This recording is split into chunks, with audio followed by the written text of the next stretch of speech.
और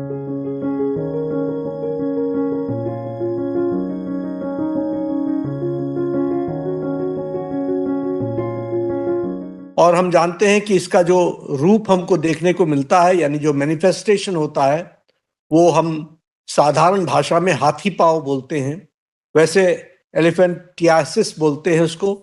और ये हाइड्रोसिल की भी बीमारी हमारे मेल मेंबर्स को लगती है, तो इस तरीके के सिचुएशन आकर के खड़ी होती है। हमारा टारगेट है, हमारा लक्ष्य है कि हम 2027 तक लिम्फेटिक फिलेरियासिस को हम एलिमिनेट करें। ये हमारा उद्देश्य भी है और हमारा टारगेट है, हमारा लक्ष्य है। हम जानते हैं कि सस्टेनेबल डेवलपमेंट गोल्स में 2030 तक हमको इसको एलिमिनेट करना है, लेकिन भारत सरकार ने रिजॉल्व किया है कि 2027 तक हम इसको एलिमिनेट करेंगे और हमें बहुत अच्छे नतीजे भी मिले हैं, वह भी हमको देखने को मिलता है। आप सब लोग जानते ही हैं और आप सब लोगों ने 5 पॉइंट्स की स्ट्रैटेजी, 5 प्रॉन्ग स्ट्रैटेजी बनाई है और उस 5 पॉइंट स्ट्रैटेजी का बहुत बड़ा फर्क हमको धरातल पर, धरती पर देखने को मिल रहा है। और जब हम कहते हैं कि ग्राउंड जीरो पर हमको उसका असर देखने को मिल रहा है, तो सबसे बड़ा इम्पैक्ट तो है मास ड्रग एडमिनिस्ट्रेशन कैंपेन का। और मास ड्रग एडमिनिस्ट्रेशन कैंपेन में जो मोड है, जो डायरेक्ट हम अपने सामने दवाई देते हैं, वह एक बहुत बड़ा कारण बनता है, जिसके कारण से हमें अच्छे रिजल्ट्स मिल रहे हैं।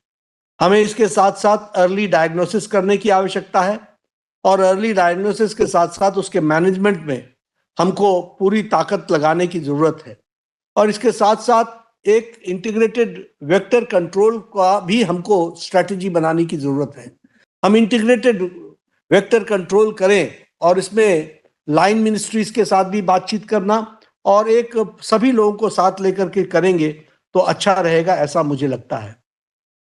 विशेष करके मैं मंत्रीगण से निवेदन करूंगा कि आपके जो हमारे अलाइड मिनिस्ट्रीज हैं, उनके साथ भी आप बैठक करें और हाई लेवल एडवोकेसी इसकी करेंगे तो उससे अच्छा लाभ मिल सकता है। हम इसमें डिजिटल प्लेटफॉर्म्स का उपयोग कर रहे हैं, उसको भी हमको लिवरेज करने की जरूरत है, उससे भी हमको काफी लाभ मिलने वाला है, जिसको हम जरूर ध्यान रखें। जो हमारी लास्ट माइल चैलेंजेस हैं, जो अंतिम पड़ाव के हमारे चैलेंजेस हैं, वो चैलेंजेस में सबसे बड़ा चैलेंज है जो हम अभी जिस कार्यक्रम को हम ले रहे हैं, वो है direct observation of mass drug administration. ये जो मास ड्रग एडमिनिस्ट्रेशन है, इसका डायरेक्ट ऑब्जर्वेशन करना, ये स्वास्थ्य विभाग के लिए चैलेंज होगा और मास ड्रग कंजम्पशन हो, इसकी हमको चिंता करनी पड़ेगी। और बहुत से लोग दवाई लेने से इनकार भी कर देते हैं, तो जो लोग दवाई लेने से इनकार करते हैं उनको हमको एड्रेस करना पड़ेगा। हम जोर जबरदस्ती नहीं कर सकते, लेकिन उनको हमको समझाना पड़ेगा। और जब हम डायरेक्ट ऑब्जर्वेशन रखते हैं तो डायरेक्ट ऑब्जर्वेशन में ये हमारी जिम्मेवारी बन जाती है कि हम उनको, उसके रिफ्यूजल को हम एड्रेस करें और उनको हम दवाई खिलाएं, इसकी हमको चिंता करनी पड़ेगी।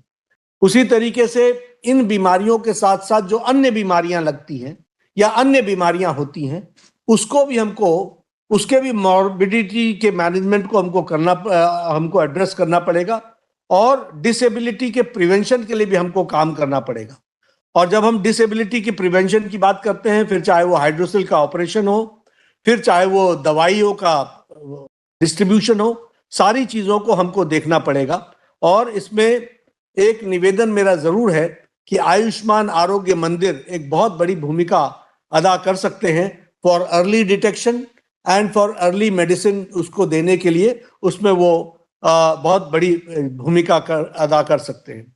उसी तरीके से एक खुशी की बात है कि प्रधानमंत्री जन आरोग्य योजना में ये हाइड्रोसिल के ऑपरेशंस और सर्जरीज, इसकी सुविधा प्रदान की गई है, इसलिए ज्यादातर पेशेंट्स इसका लाभ उठा सकते हैं, क्योंकि बहुत पेशेंट्स ऐसे हैं जो प्रधानमंत्री जन आरोग्य योजना के लाभार्थी हैं, तो उनका भी हमको लाभ लेना चाहिए ताकि वो एक कंफर्टेबल लाइफ लीड कर सके।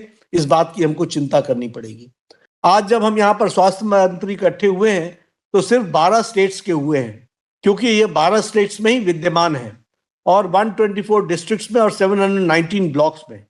यहाँ हमको इंटरवीन करना है और इसके लिए मैं आपसे निवेदन करूंगा कि पूरी ताकत 719 ब्लॉक्स पर हम झोंक दें और इसके साथ साथ हम इंटरप्ट करें ट्रांसमिशन को, ताकि ट्रांसमिशन भी आगे ना हो सके, इसकी भी हमको चिंता करनी पड़ेगी। और इसलिए हमें इसको लेस देन 1% माइक्रोफैलेरिया रेट को लाना है, इसके लिए हमको चिंता करनी पड़ेगी।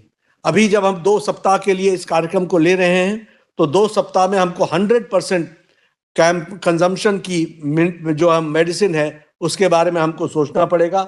एक कोलैबोरेटिव और कोऑर्डिनेटेड अप्रोच लेनी पड़ेगी।